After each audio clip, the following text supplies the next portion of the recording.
Assalamualaikum warahmatullahi wabarakatuh. Perkenalkan, nama saya Bayu Aditya Pratama. Di sini saya akan mereview beberapa liputan dari media Tempo. Yang pertama, judul liputan Daging Penggulung Presiden Partai. Yang harus kita ketahui dengan adanya 5W tambah 1H di berita tersebut. Yang pertama, what atau apa barang impor yang dikorupsi di berita tersebut. Barang impor yang diproduksi di kasus tersebut daging. Kedua, when, kapan daging itu mulai bermasalah? Pada bulan Juni 2011. Where, di mana daging itu mulai bermasalah? Di Tanjung Priuk. Yang keempat, siapa seorang importir daging yang disebut di berita tersebut, yaitu Ahmad Farhan. Yang kelima, why, mengapa seorang importir Ahmad Farhan mengeluh soal tata niaga perdagangan daging di Menteri Pertanian? Karena diperlakukan tidak adil dan jatah impor yang diajukan hanya sebagian kecil dikabulkan, padahal ia memenuhi semua persyaratan yang diminta. Di antaranya ketersediaannya gudang penyimpanan dan jalur distribusi, dan juga oleh calo ia diminta membayar untuk mendapat jatah impor lebih besar. Yang keenam, bagaimana tanggapan Basuki dalam kasus tersebut? Dalam berita tersebut, Basuki selaku pemilik dan pemain utama dalam pengimpor daging membantah kabar bahwa ia punya lobby khusus di Kementerian Pertanian. Cerita miring mengenai kasus-kasus yang melibatkan perusahaannya karena dia hanya buatan kompetitor yang iri hati. Yang lalu ada beberapa nilai berita, ada dua macam. Yang pertama, faktual, karena sangat baik untuk memeratas dan mengurangi angka korupsi. Yang kedua, proximity, karena ada penyelidikan dan terbukti bahwa adanya korupsi. Baiklah, kita lanjut dalam judul liputan yang kedua, yaitu mega korupsi simulator kemudi. Yang harus kita ketahui dengan adanya 5W tambah 1H di dalam berita tersebut. Yang pertama, what, apa yang diceritakan di dalam liputan tersebut? Yang diceritakan dalam liputan tersebut korupsi penggarapan dalam proyek simulator. Yang kedua, when, kapan awal terjadinya korupsi penggarapan dalam liputan tersebut?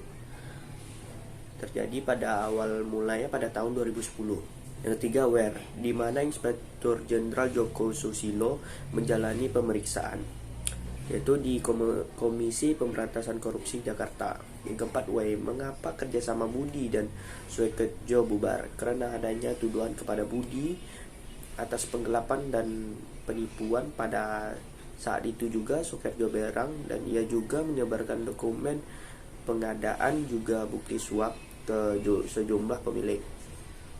Lewat perantara, Soeketjo juga mengirim dokumen serupa ke Tempo. Setelah melakukan penyelidikan panjang, Tempo menurunkan 3 laporan utama menyingkat perkara ini.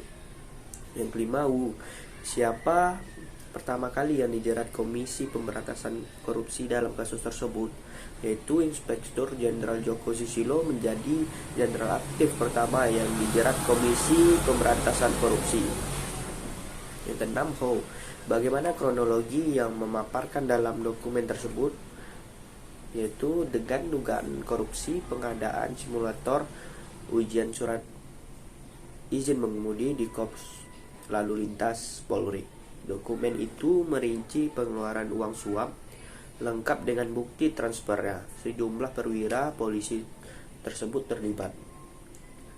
Dalam liputan ini ada nilai berita yang mana ada dua macam. Yang pertama, faktual, karena berita tersebut baik untuk memberantas dan mengurangi angka korupsi. Yang kedua, proximity, karena ada penyelidikan dan terbukti bahwa adanya korupsi. Baiklah, kita lanjut pada liputan yang ketiga, yaitu dengan judul Villa Mewah Jenderal di Balik Banjir Jakarta. Yang harus kita ketahui dengan adanya 5W tambah 1H di dalam berita tersebut. Yang pertama, what, Apa yang dibahas dalam liputan tersebut? Yaitu villa mewah jenderal di balik banjir Jakarta.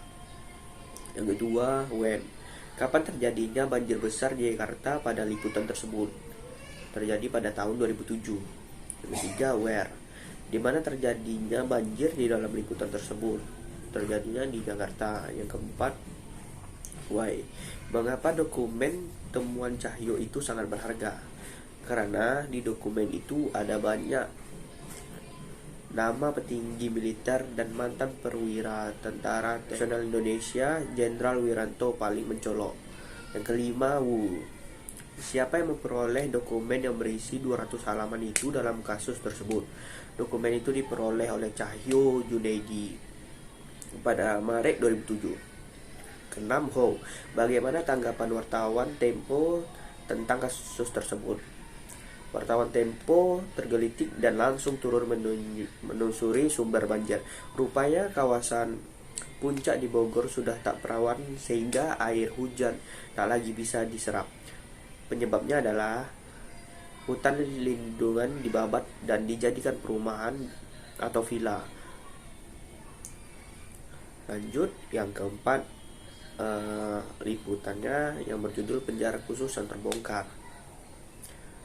Yang harus kita ketahui adanya 5W+1H di dalam berita atau kasus tersebut. Yang pertama, apa judul dari liputan tersebut? Judulnya Penjara Khusus yang Terbongkar. Yang kedua, when. Kapan terjadinya kasus dalam liputan tersebut? Pada akhir tahun 2009.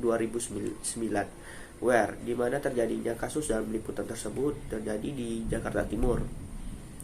Why. Mengapa reporter Budi Riza naik ke bangunan belum jadi di lantai paling atas rumah sakit tersebut? Karena ia mempunyai misi mengintai aktivitas di dalam rumah aula untuk mengintai Ain. Lanjut, yang kelima, Wu. Siapa yang menjadi terpidana dalam kasus tersebut? Yang menjadi terpidana yaitu Artalia Suryani alias Ain. Yang keenam, Ho. Bagaimana misi pengintaian dalam kasus tersebut? Bermula dari reporter Budi Riza naik ke atas lantai paling atas rumah sakit untuk mengintai Ain. Dan pada waktu yang berbeda, fotografer Arnold Simanjuntak 3 hari bolak-balik untuk mengintai aula tersebut dan berpura-pura menjadi penjenguk. Sebab untuk bisa naik sampai lantai teratas harus melewati ruang khusus perawatan bayi. Baiklah, itu saja yang dapat saya sampaikan dalam mereview beberapa liputan dari media Tempo ini. Lebih dan kurang mohon dimaafkan. Jikalau ada kesalahan dalam penyebutan, saya mohon maaf. Assalamualaikum warahmatullahi wabarakatuh.